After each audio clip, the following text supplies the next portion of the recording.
এখন সম্প্রচারিত হবে রেডিও তেহরান থেকে আজকের সর্বশেষ বিশ্ব সংবাদ। ফিলিস্তিনের অবরুদ্ধ গাজায় বসবাসরত প্রায় ২২ লাখ ফিলিস্তিনির মধ্যে ১০ লাখ বাসিন্দাকে লিবিয়ায় স্থায়ীভাবে স্থানান্তরের পরিকল্পনা করছে ডোনাল্ড ট্রাম্পের প্রশাসন। পরিকল্পনার সঙ্গে জড়িত সূত্রগুলো যুক্তরাষ্ট্র ভিত্তিক সংবাদ মাধ্যম এনবিসি নিউজকে জানিয়েছে, ইসরায়েলকে নিয়মিতভাবে এই বিষয়ে হালনাগাদ তথ্য জানানো হচ্ছে। ফিলিস্তিনি প্রতিরোধ আন্দোলন হামাসের নেতা বাসেম নাইম জানিয়েছেন, তারা এই পরিকল্পনা সম্পর্কে কিছুই জানেন না। যদি স্থানান্তর পরিকল্পনা হয়ে থাকে তবে এর তীব্র নিন্দা জানিয়েছেন তিনি। বাসেম নাইম বলেন, ফিলিস্তিনিরা তাদের মাতৃভূমি রক্ষায় প্রতিশ্রুতিবদ্ধ এবং তারা শেষ পর্যন্ত লড়াই করতে এবং তাদের ভূমি, পরিবার ও সন্তানদের ভবিষ্যৎ রক্ষার জন্য যে কোনো ত্যাগ স্বীকার করতে প্রস্তুত। তিনি আরো বলেন, ফিলিস্তিনিরাই সিদ্ধান্ত নেবে তাদের কি করা উচিত এবং কি করা উচিত নয়। এই সিদ্ধান্ত নেওয়ার অধিকার একমাত্র তাদেরই। শুক্রবার সৌদি গণমাধ্যম আল হাদাথকে দেয়া সাক্ষাৎকারে হামাস নেতা বলেন, গাজা বিক্রির কোনো বস্তু নয়। মার্কিন প্রেসিডেন্টের গাজা নিয়ন্ত্রণে নেওয়ার প্রস্তাব ঘৃণা ভরে প্রত্যাখ্যান করেছেন তিনি। বাসেম নাইম বলেন, গাজা ফিলিস্তিনের অংশ, এটা বিক্রির কোনো পণ্য নয়। তিনি আরো বলেন, ইসরায়েলের সঙ্গে যে কোনো আলোচনা শুরুর আগে গাজায় মানবিক সহায়তা প্রবেশের অনুমতি দিতে হবে। খাদ্য ও ঔষধ সরবরাহে আরোপিত নিষেধাজ্ঞা তুলে নিতে হবে। সম্প্রতি কাতারে এক ব্যবসায়িক সম্মেলনে ট্রাম্প তার গাজা রূপান্তর পরিকল্পনার কথা তুলে ধরে আবারও বলেছেন, ফিলিস্তিন ভূখণ্ডটিতে এখন আর রক্ষা করার মতো কিছু নেই। ফেব্রুয়ারিতে তিনি গাজা দখলের পরিকল্পনার প্রথম উত্থাপন করেন, যা আন্তর্জাতিকভাবে তীব্র সমালোচনার মুখে পড়ে। ফিলিস্তিনিরা, আরব দেশগুলো ও জাতিসংঘ এই পরিকল্পনার বিরোধিতা করে সতর্ক করেছে, এটি জাতিগত নির্মূলের নামান্তর। ট্রাম্প এমনকি গাজার জনগণকে তাদের প্রতিবেশী দেশগুলোতে স্থানান্তরের প্রস্তাবও দিয়েছিলেন, যা মিশর, জর্ডান ও আন্তর্জাতিক সংস্থাগুলো তীব্রভাবে প্রত্যাখ্যান করেছে। তার সাম্প্রতিক মন্তব্য বিশ্বজুড়ে গাজা সংক্রান্ত মার্কিন অভিপ্রায় নিয়ে নতুন করে উদ্বেগ সৃষ্টি করেছে। এদিকে শনিবার এনবিসি নিউজের এক প্রতিবেদনে সংশ্লিষ্ট 5টি সূত্রের বরাত দিয়ে বলা হয়েছে, সদ্য মধ্যপ্রাচ্য সফর সম্পন্ন করা ডোনাল্ড ট্রাম্পের প্রশাসন গাজায় বসবাস করা ফিলিস্তিনিদের স্থায়ীভাবে যুদ্ধবিধ্বস্ত লিবিয়ায় পাঠানোর পরিকল্পনা করছে। এই শরণার্থীদের সংখ্যা 10 লাখ নির্ধারণ করা হয়েছে। তবে লিবিয়া সরকারের সঙ্গে এখনো কোনো চুক্তি হয়নি। চুক্তি নিয়ে আলোচনা চলছে। এই জন্য তহবিল প্রদান, বিনামূল্য আবাসন ও বৃত্তির মতো প্রণোদনা বিবেচনা করা হচ্ছে। মার্কিন প্রশাসন পরিকল্পনাটি বেশ গুরুত্বের সঙ্গে বিবেচনা ও পর্যালোচনা করছে। লিবিয়া সরকারের সঙ্গে আলোচনা অব্যাহত থাকার শক্ত প্রমাণ পাওয়া গেছে বলে দাবি করেছে এনবিসি নিউজ। 3টি সূত্রের বরাত দিয়ে সংবাদ মাধ্যমটি জানিয়েছে, ফিলিস্তিনিদের আশ্রয় দেওয়ার বিনিময়ে 1 দশকেরও বেশি সময় ধরে আটকে থাকা লিবিয়ার কোটি কোটি ডলারের তহবিল ছেড়ে দেবে যুক্তরাষ্ট্র। এখনো চুক্তি হয়নি এবং চলমান আলোচনার আপডেট ইসরায়েলকে জানানো হচ্ছে। মার্কিন স্টেট ডিপার্টমেন্ট ও জাতীয় নিরাপত্তা পরিষদ এই বিষয়ে কোনো মন্তব্য করেনি। আল মায়াদিন জানিয়েছে, শুক্রবার সন্ধ্যায় অধিকৃত জেরুজালেমের আল সিলসিলা এলাকায় এক ইসরায়েলি পুলিশ কর্মকর্তাকে ছুরিকাঘাত করেছেন এক ফিলিস্তিনি যুবক। ইসরায়েলি কর্মকর্তারা এই ঘটনায় তাদের এক পুলিশ অফিসার গুরুতর আহত হন বলে স্বীকার করেছে। ঘটনার পর জেরুজালেমে অতিরিক্ত সেনা মোতায়েন করেছে ইসরায়েল। অভিযানও চালানো হচ্ছে। প্যালেস্টিনিয়ান রেজিস্ট্যান্স কমিটি এই ঘটনাকে স্বাগত জানিয়ে একে গাজার জনগণের বিরুদ্ধে চলমান গণহত্যার বৈধ প্রতিশোধ বলে উল্লেখ করেছে। বিবৃতিতে তারা বলেছেন, এর মাধ্যমে প্রকাশিত হয়েছে ফিলিস্তিনি প্রতিরোধ যোদ্ধাদের নিয়ন্ত্রণ করার চেষ্টায় ইসরায়েল ব্যর্থ। তারা বলেন, দখলদারদের প্রতিরোধ করতে ফিলিস্তিনিরা নিজ নিজ অবস্থান থেকে প্রতিরোধ সংগ্রামকে আরও জোরদার করবেন। সৌদি আরব এবং ফ্রান্সের যৌথ সভাপতিত্বে জুনে ফিলিস্তিনিদের জন্য দ্বিরাষ্ট্রভিত্তিক সমাধান বিষয়ক একটি আন্তর্জাতিক সম্মেলন অনুষ্ঠিত হবে। শুক্রবার আরব লীগের এক জ্যেষ্ঠ কর্মকর্তা বিষয়টি নিশ্চিত করেন। লীগের সহকারী মহাসচিব হুসাম জাকি বাগদাদে এক সংবাদ সম্মেলনে বলেন, ফিলিস্তিন রাষ্ট্রকে স্বীকৃতি দেওয়ার এই সম্মেলন 17 থেকে 20 জুন পর্যন্ত সৌদি আরব এবং ফ্রান্সের যৌথ সভাপতিত্বে অনুষ্ঠিত হবে। সম্মেলনটি ঠিক কোথায় হবে তা তিনি নির্দিষ্ট করেননি। জাকি জানান, সম্মেলনের লক্ষ্য জাতিসংঘের সাধারণ পরিষদের একটি প্রস্তাব বাস্তবায়ন করে ফিলিস্তিনিদের জন্য দ্বিরাষ্ট্রভিত্তিক সমাধান ত্বরান্বিত করা। তিনি উল্লেখ করেন, সম্মেলনের গুরুত্ব হবে ব্যাপক ভিত্তিক, কারণ সেখানে ফিলিস্তিন ইস্যুর রাজনৈতিক, অর্থনৈতিক ও সামাজিক দিকগুলো নিয়ে বিস্তৃতভাবে আলোচনা করা হবে। তিনি আশা ব্যক্ত করেন, আরও কিছু দেশ সম্মেলনে ফিলিস্তিনি রাষ্ট্রকে স্বীকৃতি দেবে, যার একটি উল্লেখযোগ্য রাজনৈতিক প্রভাব থাকবে। গত এপ্রিলে ফরাসি প্রেসিডেন্ট ইমানুয়েল ম্যাক্রন ঘোষণা দেন, তার দেশ আগামী মাসগুলোতে ফিলিস্তিন রাষ্ট্রকে স্বীকৃতি দিতে পারে। পাকিস্তানের প্রধানমন্ত্রী শাহবাজ শরীফ বলেছেন, পাকিস্তানি সশস্ত্র বাহিনী ভারতের মিথ্যা অহংকার ভেঙে চুরমার করে দিয়েছে এবং বিশ্বকে উপলব্ধি করিয়েছে এই অঞ্চলের সব রাষ্ট্র সমান। আলোচনার মাধ্যমে কাশ্মীর সহ বিতর্কিত বিষয়গুলো সমাধানের জন্য আলোচনার টেবিলে আসতে ভারতের প্রতি আহ্বান জানিয়েছেন তিনি। বিমান বাহিনীর কর্মকর্তাদের উদ্দেশ্যে শাহবাজ বলেন, আপনারা কেবল বিশ্বের মানসিকতায় পরিবর্তন করেননি, বরং এই অঞ্চল ও বিশ্বের সমীকরণও বদলে দিয়েছেন। এ সময় তিনি 6 এবং 7 মে ভারতের 6ষ্ঠ বিমান ভূপাতিত করার বিষয়টি নিশ্চিত করেন। বিধ্বস্ত বিমানগুলোর মধ্যে 3টি রাফায়েল যুদ্ধ বিমান, একটি সুখোই Su-30, একটি MiG-29 ও একটি মিরেজ 2000। তিনি বলেন, এটি পাকিস্তান বিমান বাহিনীর যুদ্ধ দক্ষতা এবং সশস্ত্র বাহিনীর অটল সংকল্পের প্রমাণ। এসব যুদ্ধ বিমান ছাড়াও পাকিস্তানি বাহিনী মোট 85টি ভারতীয় ড্রোন ধ্বংস করেছে, যার মধ্যে একটি ইসরায়েল নির্মিত হেরন এবং 84টি কোয়াডকপ্টার ও নজরদারি ড্রোন রয়েছে। এদিকে ভারতের ন্যাশনাল রেডিওলজিক্যাল সেফটি ডিভিশনের একটি সাম্প্রতিক প্রতিবেদন পাকিস্তানের আগের দাবির সত্যতা নিশ্চিত করেছে। প্রতিবেদনে বলা হয়েছে, ভারতের পাঞ্জাবে অবস্থিত একটি ব্রাহ্মস ক্ষেপণাস্ত্র ঘাঁটি ধ্বংস হওয়ার পর এলাকাটিতে রেডিয়েশন সতর্কতা জারি করা হয়। প্রতিবেদনটি জানায়, দুর্ঘটনার পর ঘাঁটির 3 কিলোমিটার এলাকার মধ্যে বাসিন্দাদের সরিয়ে নেয়ার নির্দেশ দেওয়া হয়। 5 কিলোমিটার এলাকার বাসিন্দারা যেন দরজা জানালা বন্ধ রেখে ঘরের ভেতরে অবস্থান করে এমন সতর্কবার্তাও দেওয়া হয়। এই রেডিওলজিক্যাল ঝুঁকি জননিরাপত্তা ও পরিবেশ দূষণ নিয়ে গুরুতর উদ্বেগ তৈরি করেছিল। জানা গেছে, 10 মে পাকিস্তানের একটি হামলায় এই ক্ষেপণাস্ত্র ঘাঁটি ক্ষতিগ্রস্ত হয়, যা নিয়ে পাকিস্তান শুরু থেকেই দাবি করে আসছিল। এবার ভারত নিজস্ব রেডিওলজিক্যাল কর্তৃপক্ষের প্রতিবেদন সেই দাবিকে স্বীকৃতি দিল, যার মাধ্যমে যুদ্ধে ইসলামাবাদের বিজয় অর্জনের দাবি আরও জোরালো হয়েছে। ভারত পাকিস্তান সংঘাতে ইসলামাবাদ পরমাণু অস্ত্র ব্যবহারের প্রস্তুতি নিচ্ছিল বলে খবর প্রকাশিত হয়। এই সংখ্যা থেকে নয়াদিল্লি যুদ্ধ থেকে সরে যাওয়ার সিদ্ধান্ত নেয় বলে জানায় বিভিন্ন সংবাদ মাধ্যম। ভারতের জন্য কঠিন এক বাস্তবতায় প্রতিরক্ষা মন্ত্রী রাজনাথ সিং বৃহস্পতিবার বলেছেন, পাকিস্তানের পরমাণু অস্ত্র আন্তর্জাতিক পরমাণু শক্তি সংস্থার তত্ত্বাবধানে নেওয়া উচিত। রয়টার্স বলেছে, এই মন্তব্য এমন এক সময় করা হলো যখন দক্ষিণ এশিয়ার 2 পারমাণবিক শক্তিধর প্রতিবেশী দেশ কয়েক দশকের মধ্যে সবচেয়ে ভয়াবহ সামরিক সংঘর্ষ থেকে মাত্রই শান্তি চুক্তিতে পৌঁছেছে।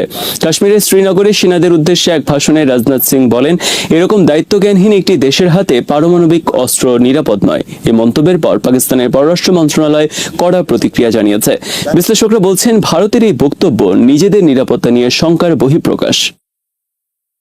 ভূ রাজনীতিতে ভারতের অবস্থা যখন বিপদ সংকুল, সব প্রতিবেশী দেশ যখন ভারতের দিক থেকে মুখ ফিরিয়ে নিয়েছে, তখন দেশটির পররাষ্ট্রমন্ত্রী এস জয়শঙ্কর তালেবান সরকারের ভারপ্রাপ্ত পররাষ্ট্রমন্ত্রী আমির খান মুত্তাকির সঙ্গে ফোন আলাপ করেছেন।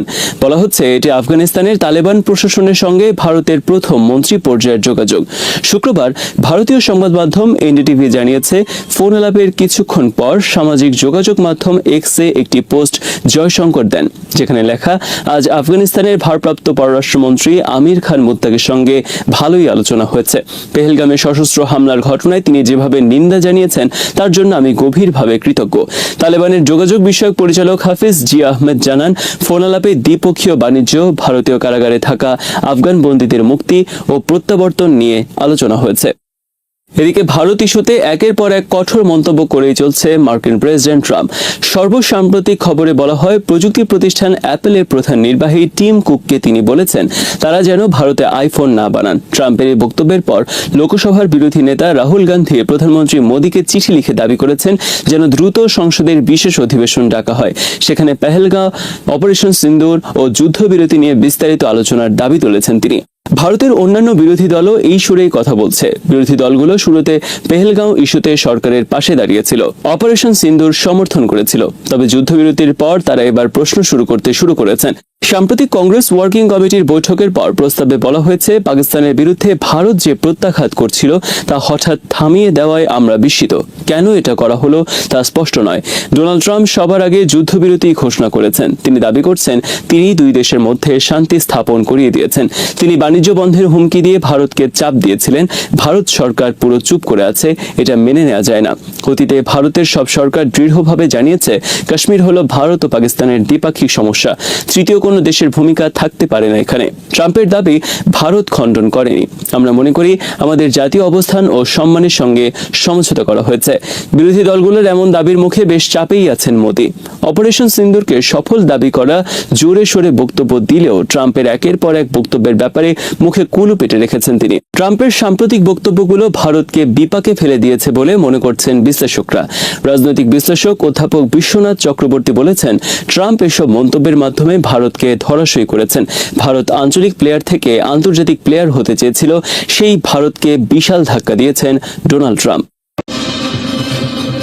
হুথিদের পুরনো অস্ত্রেই থমকে গেল মার্কিন আধিপত্য। সহজ অস্ত্রে গড়ে ওঠা এক অদম্য প্রতিরক্ষা।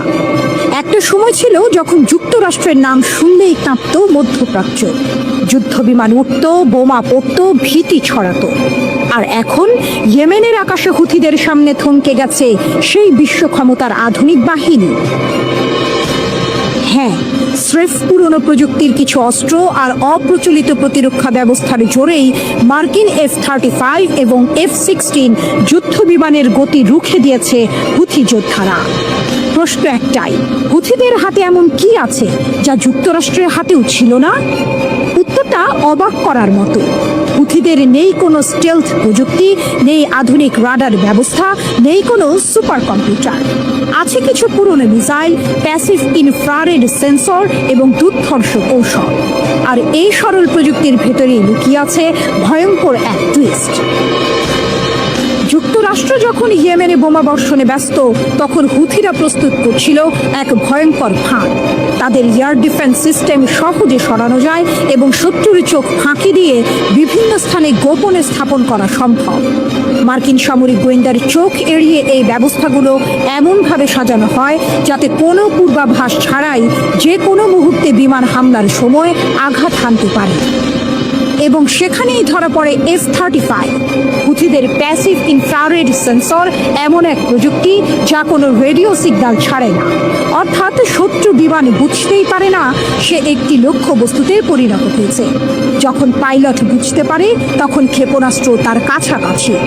হুথিদের এই প্রযুক্তি এতটাই নিখুঁত যে সূত্র বলছে একবার এক F-35 এবং কয়েকটি F-16 যুদ্ধ বিমান এতটাই ঘনিষ্ঠভাবে টার্গেট করা হয়েছিল যে সেগুলো ভূপাতিত হওয়ার কাছাকাছি পৌঁছে গিয়েছিল।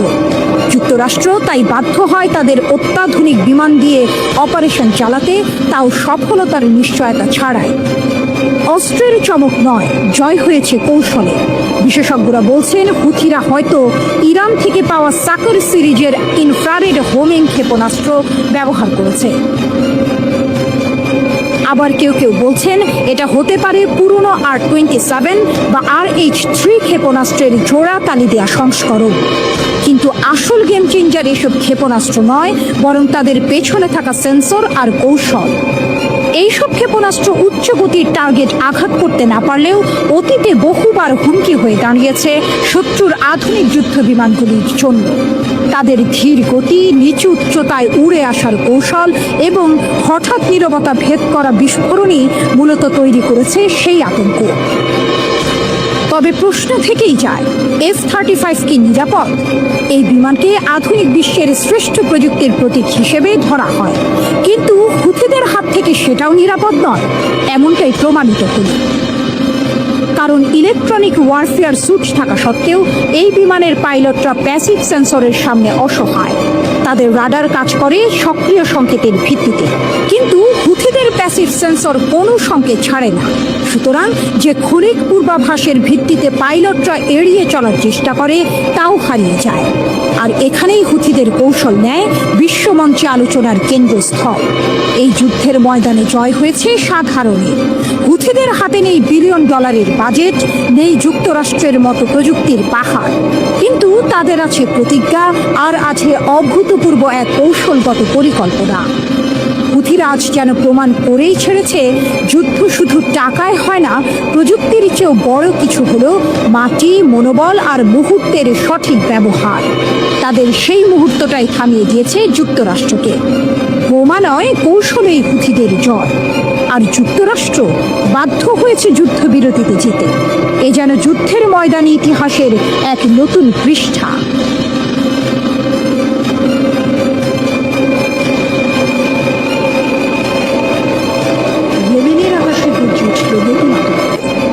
F-35 এর জন্য হুমকি। ইসরায়েলের দিকে তাক করে আছে ইয়েমেনি বিদ্রোহীরা। একটা সময় ছিল যখন F-35 এর নাম শুনলেই শত্রুরা কাঁপত। কিন্তু আজ সেই গর্বিত স্টিলথ ফাইটার নিজেই খুঁজছে আশ্রয়, খুঁজছে নিরাপত্তা। আর সেই কাঁপন জাগানো হুমকির নাম আনসার আল্লাহ। ফোর্বসের রিপোর্ট বলছে, মার্চ মাসে অপারেশন রাফ রাইডার নামের মার্কিন অভিযানে যুক্তরাষ্ট্রের F-16 আর অত্যাধুনিক F-35 বিমান সরাসরি গুলির মুখে পড়ে। আনসার আল্লাহর বিমান প্রতিরক্ষা ব্যবস্থা এতটাই কাছে পৌঁছে গিয়েছিল যে ধ্বংসের সীমা ছুঁয়ে ফেলে মার্কিন গর্বের প্রতীক। F-35 যেন দৌড়েছে মৃত্যুর হাত থেকে পালাতে। এই ঘটনায় উদ্বিগ্ন হয়ে উঠেছে মার্কিন প্রতিরক্ষা মহল, কেননা এই প্রথম আনসার আল্লাহর রাডার, মিসাইল আর সাহস একসাথে এতটা কার্যকরভাবে তৎপর হয়েছে। নিউ ইয়র্ক টাইমস জানায়, এই হামলার সময় 7টি MQ-9 রিপার ড্রোনও আকাশ থেকে নামিয়ে এনেছে ইয়েমেনি বাহিনী। এই ভয়ঙ্কর বাস্তবতা কেবল মার্কিন বাহিনীকেই নয়, ইসরায়েলকেও করেছে শঙ্কিত। কারণ যদি মার্কিন সুপার স্টিলথ F-35 এতটা কাছে গিয়ে বাঁচে, তবে ইসরায়েলের F-35I কি রক্ষা পাবে? ফোর্বসের মতে এই হুমকি শুধু মার্কিন যুদ্ধ বিমানের জন্য নয়, ইসরায়েলের জন্যও সমানভাবে উদ্বেগজনক। বিশেষ করে যখন তারা আনসার আল্লাহর বিরুদ্ধে একের পর এক দূরপাল্লার হামলা চালিয়েছে তেল আবিবের কাছে সফল ড্রোন আক্রমণের প্রতিশোধ নিতে। এই ড্রোন হামলার পরপরই ইসরায়েল আক্রমণ শুরু করে, আর সেই জবাবে হোয়াইট হাউস থেকে ঘোষণা আসে যুদ্ধবিরতির। তাতে বোঝা যায় পরিস্থিতি কতটা জটিল হয়ে উঠেছে। এদিকে মার্কিন মেরিন কর্পসের F-35B এবং নৌবাহিনীর F-35C সুপার ক্যারিয়ার থেকে সরাসরি উৎক্ষেপণ করা যায়, কিন্তু ইসরায়েল তাদের F-35I বিমানগুলোকে উঠতে হয় 1000 মাইলের বেশি। মাঝপথে জ্বালানি ভরতে হয়, সময় ফুরিয়ে আসে, আর প্রতিপক্ষের রাডার ততক্ষণে মেপে ফেলে আকাশের সীমানা। এখন প্রশ্ন হলো, ইসরায়েল কি ঝুঁকি নিয়ে ইয়েমেনে আবার হামলা চালাবে? কারণ এখন আর এটা শুধু একটি বিমান ভূপাতিত হওয়ার গল্প নয়। যদি আনসার আল্লাহ সত্যি ইসরায়েলি F-35I গুলি করে ফেলে, তবে তারা পাবে এক ঐতিহাসিক বিজয়। একটি অপরাজেয় যুদ্ধ বিমান যদি ইয়েমেনি আকাশে ধ্বংস হয়, তাহলে তা হবে সামরিক ব্যর্থতার প্রতীক এবং আনসার আল্লাহর জন্য মহাকাব্যিক সাফল্য। এই বাস্তবতায় আগামী দিনগুলোতে ইসরায়েল হয়তো তাদের F-35 মিশনকে সীমিত করবে, ঝুঁকি এড়াতে বেছে নেবে কম সংঘাতের পথ। কারণ হঠাৎ করে আজ সেই যুদ্ধ বিমান যার ছিল অদৃশ্য থাকার গর্ব, আজ সেই বিমানকেই দেখা যাচ্ছে সবার চোখে। আকাশে এখন আর একতরফা শাসন নেই, ইয়েমেনের আকাশ এখন আগুন ঝরায়, গর্ব ভেঙে চুরমার করে দেয়। F-35 এখন শুধু একটি বিমান নয়, এটি এক প্রশ্নবোধক চিহ্ন যা মার্কিন এবং ইসরায়েলি কৌশলের কেন্দ্রে ঝুলছে।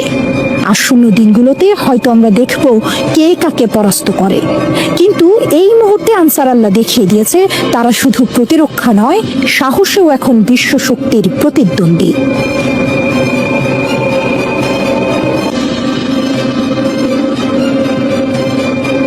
ইসরায়েলের আকাশে ইয়েমেনের বাজ, আবারও ধরাশায়ী ইসরায়েলের আকাশ প্রতিরক্ষা ব্যবস্থা। ইয়েমেনের লড়াকু যোদ্ধাদের একটি মাত্র ব্যালিস্টিক মিসাইল সরাসরি আঘাত হানল তেল আবিবের প্রধান বিমানবন্দর বেন গুরিয়নের হৃৎপিণ্ডে। ইসরায়েলের আকাশকে দুর্ভেদ্য রাখতে তৈরি করা থার্ড এবং অ্যারো অত্যাধুনিক ক্ষেপণাস্ত্র ব্যবস্থাও এই হামলা রুখতে ব্যর্থ। মুহূর্তে স্তব্ধ হয়ে গেল বিমানবন্দরের কর্মব্যস্ততা, বন্ধ করে দেওয়া হলো সব ফ্লাইট ওঠানামা। হামলার পরপরই হুঙ্কার ছাড়লেন প্রতিরোধ যোদ্ধাদের মুখপাত্র ইয়াহিয়া সারি, বেন গুরিয়ন আর নিরাপদ নয়। বিমানবন্দরের মুখপাত্রের ঘোষণা, হামলার কারণে বিমান চলাচল বন্ধ হয়ে যায়। একই সঙ্গে স্থগিত করা হয়েছে ট্রেনের আনাগোনাও। পুলিশ সাধারণ মানুষকে ওই এলাকায় ভিড় করতে নিষেধ করেছে। বিমানবন্দরের কর্তারা জানালেন, ক্ষেপণাস্ত্রটি টার্মিনাল 3 এর কাছে একটি পার্কিং লটের পাশে রাস্তায় এসে পড়েছিল। সামাজিক মাধ্যমে ছড়িয়ে পড়া ছবিগুলোতে রাস্তার উপর ধ্বংসের স্পষ্ট চিত্র দেখা গেছে। ইসরায়েলি সেনাবাহিনী অবশ্য ঘটনার তদন্ত করছে বলে জানিয়েছে। তবে সামাজিক যোগাযোগ মাধ্যমে ভাইরাল হওয়া একটি ভিডিওতে বিমানবন্দরের একটি যাত্রী টার্মিনাল থেকে ধোঁয়ার কুণ্ডলী উঠতে দেখা গেছে।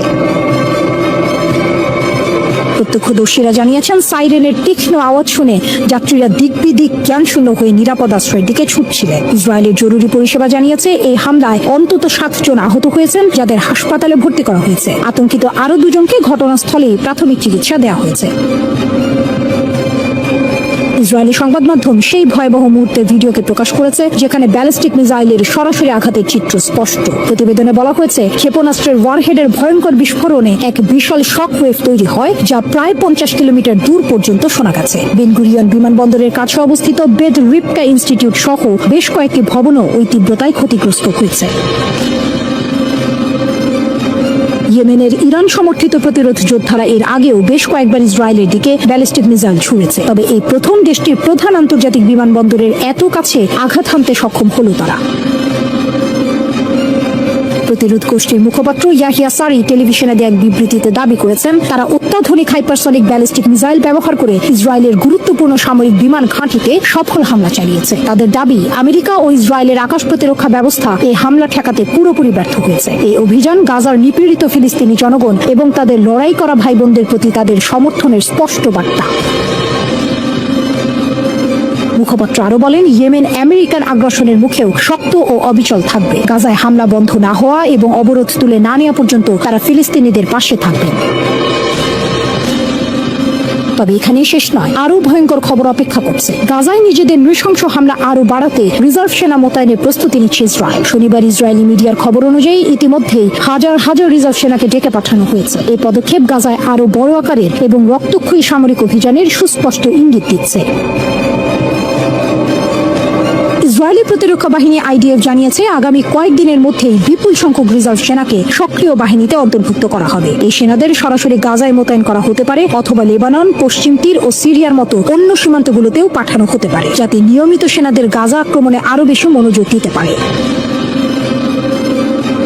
ইসরায়েলি সরকার 2025 সালকে যুদ্ধের বছর হিসেবে ঘোষণা করেছে এবং 4 লাখ রিজার্ভ সেনাকে ডেকে আনার পরিকল্পনা করছে।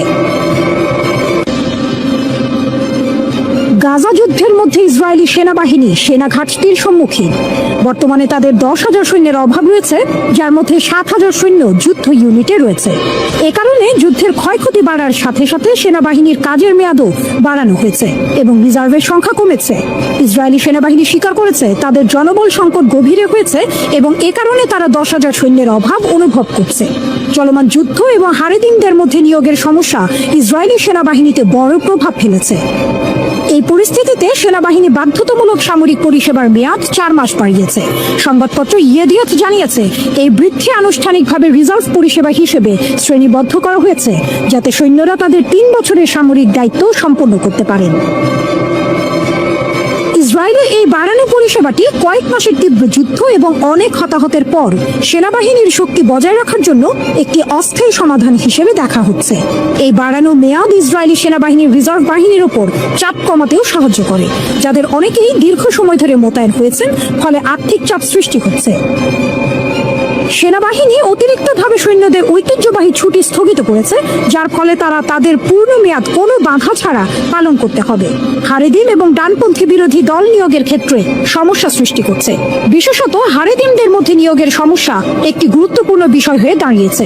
পূর্ববর্তী সরকার বাধ্যতামূলক চাকরির মেয়াদ 2 বছর 8 মাস থেকে 3 বছর বাড়ানোর আইন প্রণয়নের চেষ্টা করেছিল, কিন্তু চরম ডানপন্থী দলগুলো এর বিরোধিতা করে, যারা তাদের নির্বাচনী এলাকার জন্য সামরিক চাকরির ছাড় চেয়েছিল।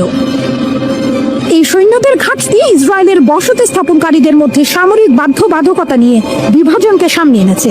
গাজা যুদ্ধের সময়ে ইসরায়েলি সেনাবাহিনীর ক্ষয়ক্ষতি আরও বৃদ্ধি পেয়েছে, কারণ যুদ্ধের পুনরায় শুরুর পর থেকে মানবীয় ক্ষতির পরিমাণ বেড়েছে। ফিলিস্তিনি প্রতিরোধ বাহিনী দখলকৃত ফিলিস্তিনি অঞ্চলের গভীরে বিশেষ অভিযান চালানোর পাশাপাশি অতর্কিত হামলা এবং অভিযান পরিচালনা করে অনেক ইসরায়েলি সৈন্যকে হতাহত করেছে।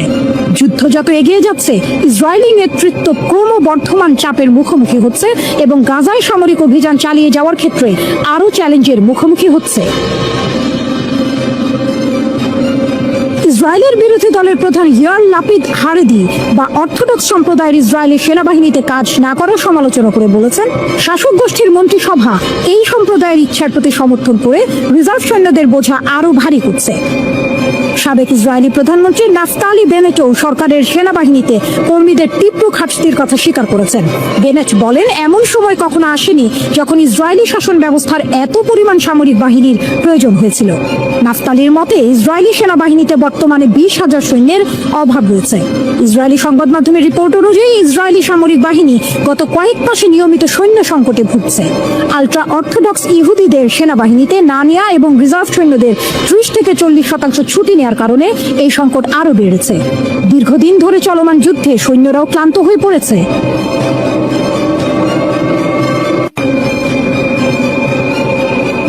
গাজায় আল কাসামের স্নাইপার হামলা। গাজার উত্তরে হামাসের সশস্ত্র শাখা আল কাসাম ব্রিগেডের স্নাইপাররা 4 ইসরায়েলি সৈন্যকে টার্গেট করেছে। এই হামলা ব্রেকিং দ্য সোর্ড নামের একটি অপারেশনের অংশ ছিল। আল কাসাম তাদের সামরিক মিডিয়ার মাধ্যমে এই হামলার ভিডিও ফুটেজ প্রকাশ করেছে। এই ঘটনা ঘটেছে উত্তর গাজার বেইথানুন এলাকার আল আউদা স্ট্রিটে। আল কাসামের যোদ্ধারা স্থানীয়ভাবে তৈরি ঘোল নামের স্নাইপার রাইফেল ব্যবহার করে এই হামলা চালায়। ফুটেজে দেখা গেছে ইসরায়েলি সৈন্য ও অফিসারদের লক্ষ্য করে গুলি ছোড়া হচ্ছে। এছাড়াও ইসরায়েলি সামরিক যানবাহন ও সরঞ্জামের ওপর বর্মভেদী রকেট হামলার দৃশ্য রয়েছে। আল কাসাম ব্রিগেড জানিয়েছে এই হামলা তাদের পরিকল্পিত অপারেশনের অংশ ছিল। গত বৃহস্পতিবার এই হামলা চালানো হয় এবং এর ফলে কমপক্ষে 4 ইসরায়েলি সৈন্য এবং অফিসার নিহত বা আহত হয়েছে। হামাসের মুখপাত্র আবু ওবাইদা বলেছেন, ফিলিস্তিনি যোদ্ধারা ইসরায়েলি বাহিনীর বিরুদ্ধে সাহসিকতার সাথে লড়াই করছে। তারা সঠিক সময় ও স্থান বেছে নিয়ে হামলা চালাচ্ছে। তিনি আরো বলেছেন, বেইথানুন থেকে রাফাহ পর্যন্ত আমাদের যোদ্ধাদের বীরত্ব গর্বের বিষয়। এটি একটি সামরিক অলৌকিক ঘটনা এবং সমগ্র জাতির জন্য অনুপ্রেরণা। আবু ওবাইদা জোর দিয়ে বলেন, ফিলিস্তিনি যোদ্ধারা বিজয় অথবা মৃত্যু পর্যন্ত লড়াই করতে প্রস্তুত। Al Qassam Brigade breaking the sword নামে আরেকটি বড় অপারেশন চালায়। এই অপারেশনে ইসরায়েলি সামরিক বাহিনীর একটি গোয়েন্দা যানবাহন ট্যাঙ্ক বিধ্বংসী রকেট দিয়ে ধ্বংস করা হয়। যখন ইসরায়েলি সৈন্যরা উদ্ধার কাজে এগিয়ে আসে তখন তাদের উপর বিস্ফোরক দিয়ে হামলা চালানো হয়। এছাড়া আল কাসাম ইসরায়েলের একটি সামরিক ক্যাম্পে 4টি আরপিজি রকেট এবং মর্টার হামলা চালায়।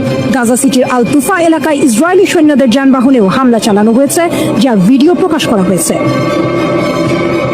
ঘোল স্নাইপার রাইফেলটির নামকরণ করা হয়েছে শহীদ ইঞ্জিনিয়ার আদনান আল ঘোলের নামে, যাকে 2004 সালে ইসরায়েলি বাহিনী হত্যা করেছিল।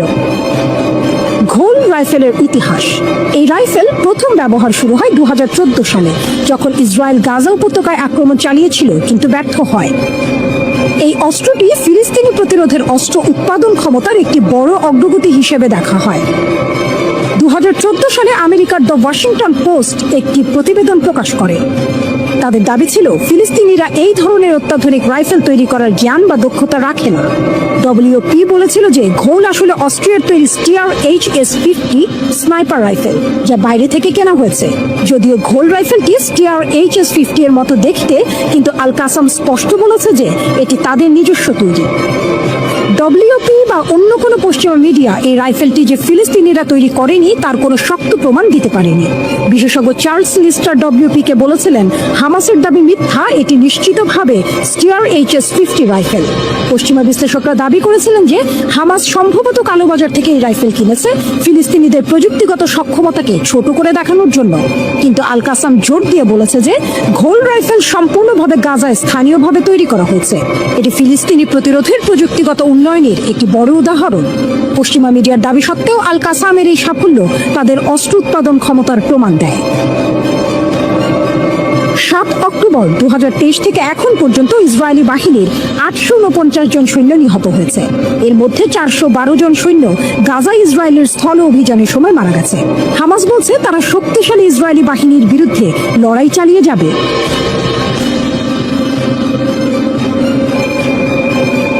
অন্ধকার যখন ঘনিয়ে আসে, আলো তখন নিজেদের ভাষায় কথা বলে, আর সেই ভাষা ছিল আগুনের, ছিল বারুদের। গাজা উপত্যকার উত্তর প্রান্তে বেইথানুনে এক নিঃশব্দ ভোরে ইতিহাসের আরেকটি অধ্যায় রচিত হলো। হামাসের আল কাসাম ব্রিগেড ইসরায়েলি দখলদার বাহিনীর হৃদয়ে ঝাঁপিয়ে পড়ে এক আক্রমণের বর্ণময় কাব্য রচনা করল। হঠাৎ করে বাতাস ভারী হয়ে উঠেছিল। ব্রেকিং দ্য সর্ড নামে এক অভিযানে আল কাসাম যোদ্ধারা পূর্ব বেইথানুনে আঘাত হানে, যেন যুদ্ধক্ষেত্রে বাজ পড়েছে। একের পর এক বিস্ফোরণে কেঁপে ওঠে ভূমি।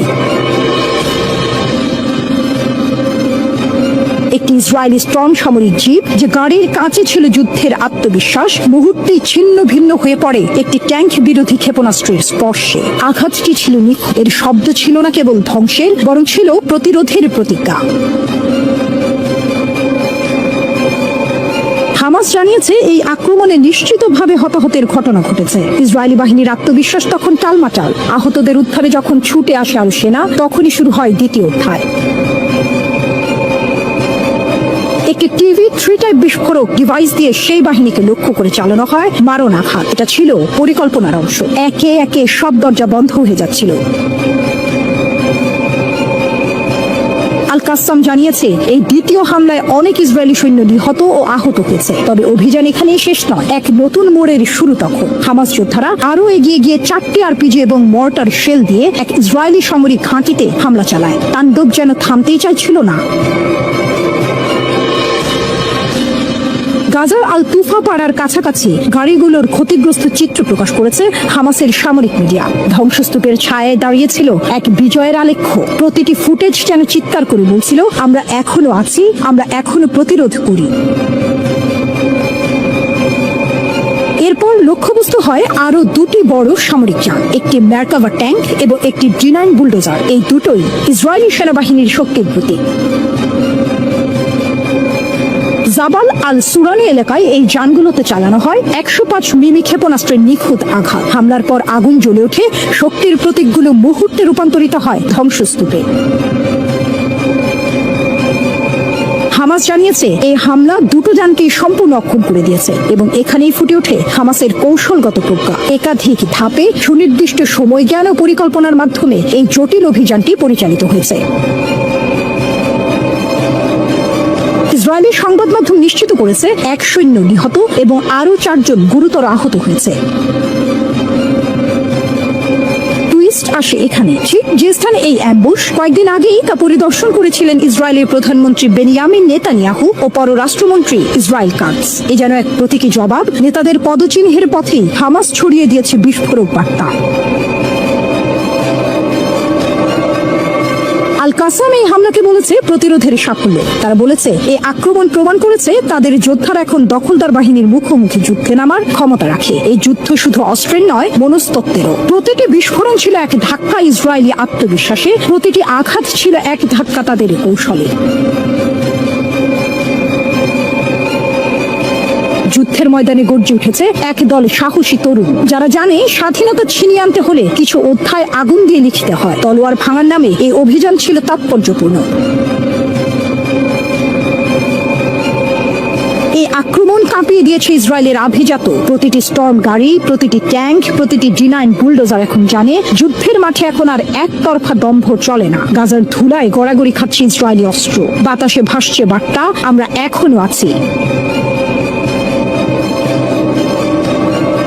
হামাস আবারও প্রমাণ করেছে প্রতিরোধের ভাষা হারিয়ে যায় না। তারা দেখিয়েছে যখন দখলদার আসে তখন প্রতিরোধ হয় অনিবার্য। এটি ছিল আল কাসামের এক সুসজ্জিত অভিযান, যেখানে বারুদের গন্ধেই লেখা হয়েছে গৌরবের ইতিহাস।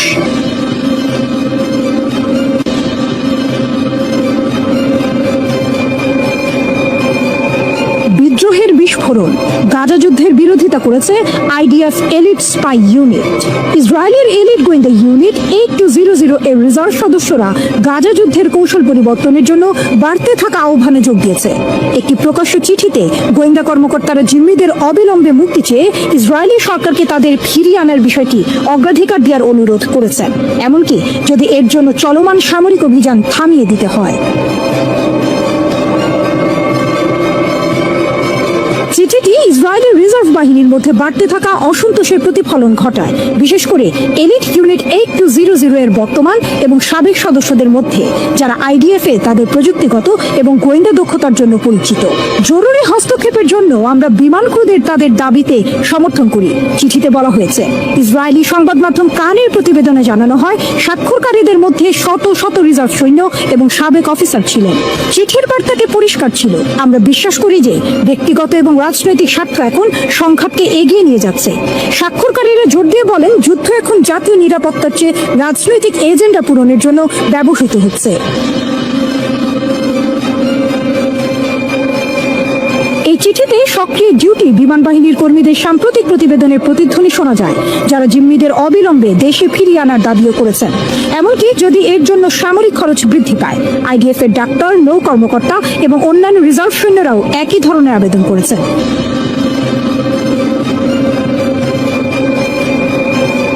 এই চিঠিগুলি যুদ্ধের কৌশলগত দিক এবং নৈতিক প্রভাব নিয়ে ব্যাপক জনসাধারণের বিতর্ক সৃষ্টি করেছে, কারণ ইসরায়েলের সরকার এখনো ক্রমবর্ধমান অভ্যন্তরীণ প্রতিরোধের প্রতি আনুষ্ঠানিকভাবে সাড়া দেয়নি। ইসরায়েলের একটি অপেক্ষাকৃত ছোট স্থায়ী সামরিক বাহিনী রয়েছে, তবে একটি বৃহত্তর রিজার্ভ কর্পস রয়েছে, যার উপর তারা দীর্ঘস্থায়ী সংঘাতের সময় নির্ভর করে। রিজার্ভের মধ্যে ক্রমবর্ধমান প্রতিবাদ আন্দোলন গাজায় একটি বর্ধিত অভিযান পরিচালনা করার জন্য ইসরায়েলি সেনাবাহিনীর ক্ষমতাকে প্রভাবিত করতে পারে। সাম্প্রতিক জরিপে দেখা গেছে যে প্রায় 70% ইসরায়েলি জনসাধারণ অবশিষ্ট জিম্মিদের মুক্ত করার জন্য যুদ্ধের সমাপ্তি সমর্থন করে। তবুও প্রধানমন্ত্রী চিঠিগুলির তাৎপর্য খাটো করে দেখার চেষ্টা করছেন। ইসরায়েলের রাজনৈতিক নেতারা যুদ্ধবিরতি আলোচনা পরিচালনাকারী মধ্যস্থতাকারীদের হতাশ করেছেন। দুটি চিঠি যুদ্ধ অব্যাহত রাখার সমালোচনা করলেও স্বাক্ষরকারীরা কাজ করতে অস্বীকৃতি জানায়নি। বৃহস্পতিবার প্রথম চিঠি প্রকাশের কয়েক ঘন্টার মধ্যেই ইসরায়েলি সেনাবাহিনী ঘোষণা করেছে যে তারা চিঠিতে স্বাক্ষরকারী বিমান বাহিনীর রিজার্ভ সদস্যদের বরখাস্ত করেছে এবং স্বাক্ষর বিশ্লেষণ করে দেখছে যে আরো কতজন এখনো সামরিক বাহিনীতে রয়েছেন। একজন আইডিএফ কর্মকর্তা বলেছেন যে বেশিরভাগ স্বাক্ষরকারী সক্রিয় রিজার্ভ সদস্য নন। একটা সময় ছিল যখন তুরস্কের অস্ত্র শস্ত্র বলতে বোঝাতো আমেরিকা আর ইউরোপের দয়া, কিন্তু এখন তুরস্কই হয়ে উঠেছে সামরিক শিল্পের এক মহাশক্তি, একটি দেশ যা নিজের হাতে নিজের ভাগ্য লিখছে। মাত্র এক দশক আগে যারা ছিল অস্ত্র আমদানিকারক, তারা এখন ড্রোন, ট্যাঙ্ক, ক্ষেপণাস্ত্রের রপ্তানিতে বিশ্বকে চমকে দিচ্ছে। 2024 সালে তুরস্কের অস্ত্র রপ্তানি $710 কোটি। এই সংখ্যাটি শুধু একটি রেকর্ড নয়, এটি একটি রাষ্ট্রের অসম্ভবকে সম্ভব করে তোলার মহাকাব্য। এক দশক আগে যারা মার্কিন ইউরোপীয় অস্ত্রের গলগ্রহ ছিল, আজ তারাই বিশ্বের 178টি দেশে বিক্রি করছে ড্রোন, ট্যাঙ্ক, ক্ষেপণাস্ত্র।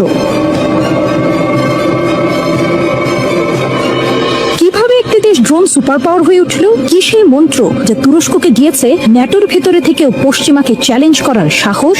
আল জাজিরার বিশেষ প্রতিবেদনে রক্ত, ইস্পাত ও কূটনীতির মিশেলে তুরস্কের অস্ত্র বিপ্লব। অস্ত্র বাণিজ্যের গেম চেঞ্জার মেড ইন তুর্কি। আমরা আর কারো মুখাপেক্ষী নই। তুর্কি প্রেসিডেন্ট এরদোয়ানের এই ঘোষণা যেন পুরো বিশ্বকে চমকে দেওয়ার জন্য। 1974 সালে সাইপ্রাসে হস্তক্ষেপের পর যুক্তরাষ্ট্রের অস্ত্র নিষেধাজ্ঞা, 1990-এ জার্মানি শর্তযুক্ত ট্যাঙ্ক বিক্রি, 2020-এ S-400 কিনে আমেরিকার রাগ, এসবই তুরস্ককে শিখিয়েছে স্বনির্ভরতাই শেষ হাতিয়ার। 2000 থেকে 2024 স্থানীয় প্রতিরক্ষা শিল্পের বিনিয়োগ বেড়েছে 12 গুণ। 3000+ কোম্পানি, ড্রোন থেকে নিউক্লিয়ার টেকনোলজি পর্যন্ত প্রতিদিন তৈরি হচ্ছে যুদ্ধের নতুন ভাষা। 80% স্বনির্ভরতা। আজ তুরস্কের সামরিক চাহিদার 80% মেটায় দেশীয় উৎপাদন। 2023 সালে তুর্কি ড্রোন আকিনজি ইউক্রেনে রাশিয়ার S-400 মিসাইল সিস্টেম ধ্বংস করে ইতিহাস লিখেছে। পেন্টাগন পর্যন্ত স্বীকার করেছে তুরস্কের প্রযুক্তি ভূ রাজনীতির নিয়ম বদলে দিচ্ছে। ড্রোন সাম্রাজ্য। আকাশযানের দখলে বাইরাক্তার TB2 এই একটি নামই তুরস্ককে এনে দিয়েছে বিশ্বের 60% ড্রোন বাজার। ইউক্রেন রাশিয়া যুদ্ধে এই ড্রোনের সাফল্য দেখে ন্যাটো সদস্য পোল্যান্ড পর্যন্ত কিনেছে 24টি ইউনিট, কিন্তু TB2 তো শুরুই কেবল। আকিনজি বিশ্বের প্রথম সশস্ত্র ড্রোন জেট, যা F-16 এর চেয়ে সস্তা কিন্তু সমান ক্ষমতাশালী। কিজিলালমা স্টেলথ টেকনোলজি সমৃদ্ধ, পঞ্চম প্রজন্মের যুদ্ধ বিমানের সমকক্ষ রাশিয়ার Su-57-কে চ্যালেঞ্জ করার লক্ষ্য। আলপাগো AI চালিত কামিকাজে ড্রোন, যা শত্রুর রাডার ফাঁকি দিয়ে ধ্বংসযজ্ঞ চালায়। ডেটা শপ 2022 থেকে 2024 পর্যন্ত তুরস্ক 31টি দেশে 500+ ড্রোন বিক্রি করেছে। এর মধ্যে UAE এর সাথে $3 বিলিয়ন ডিল, সৌদি আরবের সাথে $1.5 বিলিয়ন চুক্তি। মরণাস্ত্রের খেলা। জমিন থেকে সমুদ্র পর্যন্ত আলতাই ট্যাঙ্ক, জার্মানির লেপার্ড 2-কে টক্কর দিতেই তৈরি এই যন্ত্রমানবের গোলা বর্ষণ ক্ষমতা 4 কিলোমিটার। পাকিস্তান ইতিমধ্যে কিনেছে 100টি ইউনিট। TCG আনাদোলু বিশ্বের প্রথম ড্রোন ক্যারিয়ার জাহাজ। এটি শুধু যুদ্ধ জাহাজ নয়, উভচর আক্রমণের মোবাইল কমান্ড সেন্টার। রাজনৈতিক ঝড়। তুরস্কের অস্ত্র এখন আফ্রিকার গেরিলা যোদ্ধা থেকে ইউক্রেনের সেনাবাহিনী সবার হাতে। কিন্তু এরদোয়ানের এই শক্তি কি ন্যাটো জোটে ফাটল ধরাচ্ছে? ইউরোপের অনেক দেশ এখন তুরস্কের ড্রোন কিনে রাশিয়াকে রুখতে চাইছে। অর্থনীতি বনাম কূটনীতি, রপ্তানির পেছনের খেলা। তুরস্কের অস্ত্র বিক্রি শুধু ব্যবসা নয়, এটি ভূ রাজনীতির হাতিয়ার। পাকিস্তান তুরস্ক জোট যে F-17 থান্ডার যুদ্ধ বিমানের যৌথ উৎপাদন, চীনকে বাইপাস করে এশিয়ায় তুরস্কের প্রবেশ। কাতার তুরস্ক মিলিটারি অ্যালায়েন্স, দোহা কিনেছে অত্যাধুনিক ড্রোন, বিনিময়ে তুরস্ক পেয়েছে কাতারের $10 বিলিয়ন বিনিয়োগ। গ্রিস বনাম তুরস্ক, এজিয়ান সাগরে গ্রিসের বিরুদ্ধে সাইপ্রাসকে অস্ত্র বিক্রি, এটি শুধু লাভের প্রতীক নয়, প্রতিপক্ষকে চাপে রাখার কৌশল। 2028 সালের মিশন $1,000 কোটি। তুরস্কের লক্ষ্য শুধু বাজার দখল নয়, প্রযুক্তিতে বিশ্ব নেতৃত্ব। TS কান যুদ্ধ বিমান, পঞ্চম প্রজন্মের স্টেলথ ফাইটার জেট, যা F-35 এর বিকল্প। আল্টগান হাইপারসনিক মিসাইল, ম্যাক 10 গতিতে আঘাত হানার ক্ষমতা। মিলজাম প্রজেক্ট, 2027 নাগাদ 10টি সাবমেরিন বানানোর পরিকল্পনা, যা ভূমধ্যসাগরে তুরস্কের আধিপত্য বাড়াবে। তুরস্কের উত্থান পশ্চিমা অস্ত্র শিল্পের জন্য হুমকি। তারা প্রমাণ করেছে স্বল্প খরচে হাইটেক অস্ত্র বানানো সম্ভব। এরদোয়ানের নব্য উসমানীয় স্বপ্ন বাস্তবায়নের হাতিয়ার এই অস্ত্র শিল্প। তুরস্কের এই অস্ত্র বিপ্লব শুধু অর্থনীতির গল্প নয়, এটি একটি রাষ্ট্রের আত্মপ্রতিষ্ঠার লড়াই। ড্রোনের পাখায় ভর করে ইস্তাম্বুল থেকে আঙ্কারা পর্যন্ত ছড়িয়ে পড়া এই সামরিক শক্তি এখন ন্যাটোর ভেতর থেকেই তৈরি করছে প্যারালাল পাওয়ার। ভারতের বিরুদ্ধে নতুন করে পারমাণবিক হামলার হুমকি দিয়েছে পাকিস্তান। পাকিস্তান বলেছে, সিন্ধু নদীর পানি চুক্তি ভারত যদি বাস্তবায়ন না করে তাহলে ভারতের বিরুদ্ধে নতুন করে হামলা করা হবে এবং এই হামলা হতে পারে পারমাণবিক বোমার। ভারতের প্রতিরক্ষা মন্ত্রী রাজনাথ সিং বৃহস্পতিবার সফর করেন ভারত নিয়ন্ত্রিত কাশ্মীরের রাজধানী শ্রীনগর। সেখানে এক সেনা সমাবেশে রাজনাথ সিং বলেন, পাকিস্তানের মতো দেশে পারমাণবিক বোমা থাকা নিরাপদ কিনা সেই প্রশ্ন আমি খোলাখুলিভাবে করতে চাই, কারণ গোটা বিশ্ব দেখেছে পাকিস্তান কত দায়িত্বহীন একটি দেশ। রাজনাথ সিং বলেন, পাকিস্তানের পারমাণবিক বোমার দায়িত্ব দেওয়া উচিত জাতিসংঘের আণবিক সংস্থার কাছে। সিং বলেন, কাশ্মীর সমস্যা সমাধানে তৃতীয় কোনো দেশের হস্তক্ষেপ থাকবে না এবং পাকিস্তান নিয়ন্ত্রিত কাশ্মীর ফেরত দিতে হবে ভারতের কাছে, আর এটাই হলো কাশ্মীর সমস্যার সমাধান। একই সময় ভারতের পররাষ্ট্রমন্ত্রী জয়শঙ্কর বলেছেন, পাকিস্তানের সাথে আলোচনায় সিন্ধু নদীর পানি চুক্তি নিয়ে কোনো কথা হবে না, আলোচনা হবে কেবল সীমান্ত সন্ত্রাস এবং কাশ্মীর নিয়ে। সীমান্ত সন্ত্রাস বন্ধ না হওয়া পর্যন্ত সিন্ধু পানি চুক্তি স্থগিত থাকবে। ভারতের পক্ষ থেকে এই ধরনের বক্তব্যের জবাবে ভারতের বিরুদ্ধে নতুন করে বড় ধরনের হামলার হুমকি দিল পাকিস্তান। পাকিস্তানের প্রধানমন্ত্রী শাহবাজ শরীফ বলেছেন, সিন্ধু নদীর পানি চুক্তি একতরফাভাবে স্থগিত করার অধিকার নেই কোনো পক্ষের। সিন্ধু নদীর পানি চুক্তি স্থগিত করা পাকিস্তানের বিরুদ্ধে যুদ্ধের শামিল। সিন্ধু নদীর পানি যদি ভারত অন্যত্র সরিয়ে নেয় এবং নিয়ন্ত্রণ করে তাহলে পাকিস্তান এর জবাব দেবে সর্বশক্তি দিয়ে। ইসলামাবাদে শুক্রবার সরকারের পক্ষ থেকে আয়োজিত ইয়াউম-ই-তাশাকুর অনুষ্ঠানে শাহবাজ শরীফ এই হুমকি দিলেন ভারতের বিরুদ্ধে। শাহবাজ বলেন, গোটা পাকিস্তান আজ এক দেহ, এক হৃদয় এবং এক আত্মা। আমাদের আর কেউ থামিয়ে রাখতে পারবে না। ভারতের বিরুদ্ধে যুদ্ধ জয় উপলক্ষে ইসলামাবাদ আয়োজন করে ইয়াউম-ই-তাশাকুর ও মার্কা-ই-হক দিবস। অনুষ্ঠানে পাকিস্তানের সেনা প্রধান জেনারেল আসিম মুনির থেকে শুরু করে সব বাহিনীর প্রধান ও সরকারের উচ্চ পদস্থ কর্মকর্তারা উপস্থিত ছিলেন। সমাবেশে পাকিস্তান আর্মির প্রতি সম্মান প্রদর্শন করা হয় ভারতের যুদ্ধে বীরত্ব প্রদর্শনের জন্য। এদিকে পাকিস্তানের পররাষ্ট্রমন্ত্রী ইসাকদার দাবি করেছেন, 5টি নয় বরং ভারতের 6টি যুদ্ধ বিমান ভূপাতিত হয়েছে যুদ্ধে। তাদের ষষ্ঠ ভূপাতিত হওয়া বিমানের নাম মিরাজ 2000। এর আগে পাকিস্তানের পক্ষ থেকে বলা হয়েছে, ভারতের 3টি রাফালে, একটি Su-30 এবং একটি MiG-29 বিমান বিধ্বস্ত হয়েছে তাদের আক্রমণে। ভারতের পক্ষ থেকে পরোক্ষভাবে অস্বীকার করা হয়েছে পাকিস্তানেরই দাবি। পাকিস্তানের বিরুদ্ধে যুদ্ধ বড় ধরনের কাল হয়ে দাঁড়াচ্ছে ভারতের প্রধানমন্ত্রী নরেন্দ্র মোদীর জন্য। ক্রমেই প্রবল হয়ে উঠেছে মোদী বিরোধী আন্দোলন। আওয়াজ তোলা হচ্ছে মোদী হটাও দাবির। পাকিস্তানের বিরুদ্ধে যুদ্ধে শোচনীয় পরাজয় এবং এই নিয়ে ক্রমাগত মিথ্যাচারের বিরুদ্ধে ক্ষোভ ছড়িয়ে পড়ছে গোটা ভারত জুড়ে। অনেকের মতে পাকিস্তানের বিরুদ্ধে ধরাশয়ী হওয়ার ঘটনা পতন ডেকে আনতে পারে মোদীর জন্য। পশ্চিমবঙ্গ সহ বিভিন্ন রাজ্যে চলছে মোদী বিরোধী বিক্ষোভ। ভারতের বিভিন্ন মহল থেকে সরকারের তীব্র সমালোচনা চলছে প্রতিবেশী সবগুলো দেশের সাথে। মোদী সরকারের তিক্ত সম্পর্কের বিরুদ্ধে তাদের মতে ভারতের অর্থনৈতিক অবস্থা বর্তমানে ভালো নয়। এই অবস্থায় কারো বিরুদ্ধে যুদ্ধে জড়ানো একটি আত্মঘাতী কাজ, কিন্তু হিন্দুত্ববাদী উগ্র মোদী সরকার ভারতের বিরুদ্ধে যুদ্ধ চাপিয়ে দিয়েছে। তারা ব্যক্তি এবং দলের স্বার্থে যুদ্ধ নিয়ে খেলছে। তৃণমূল কংগ্রেসের প্রবীণ এমপি সৌগত ব্যানার্জি বলেছেন, পাকিস্তানকে শিক্ষা দেওয়ার ব্যাপারে ভারত সফল হয়নি, আর এই সিঁদুর টিদুর হলো মাসি সেন্টিমেন্ট, চটচটে আবেগ, কোনো যুদ্ধই হয়নি। ব্যাপারটি প্রায় হাস্যকর হয়েছে। ড্রোন এদিক থেকে ওদিক গিয়েছে, দু একটি মিসাইল এদিক থেকে ওদিক গিয়েছে, কোনো মেজর তফাৎ হয়নি। জঙ্গি ঘাঁটি কোথায় ধ্বংস হয়েছে তার প্রমাণ রাখুক ভারত সরকার মানুষের সামনে। আমি তো দেখছি ওই মাসুদ আজহারির একটা দুটো ভাঙাচোরা বাড়িতে আঘাতের দৃশ্য। একে কি জঙ্গি ঘাঁটি ধ্বংস করা বলে? পাকিস্তানের কোন অস্ত্র আমরা ধ্বংস করতে পেরেছি?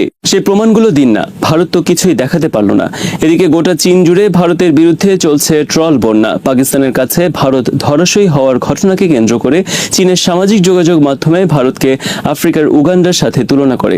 ভারতকে উগান্ডা আখ্যায়িত করে ভিডিও ব্যাপক সাড়া ফেলেছে গোটা বিশ্বে। ভিডিওতে দেখা গেছে ফুটপাতে খেলনা বিমান বিক্রি করছেন ফ্রান্সের প্রেসিডেন্ট ইমানুয়েল ম্যাক্রন।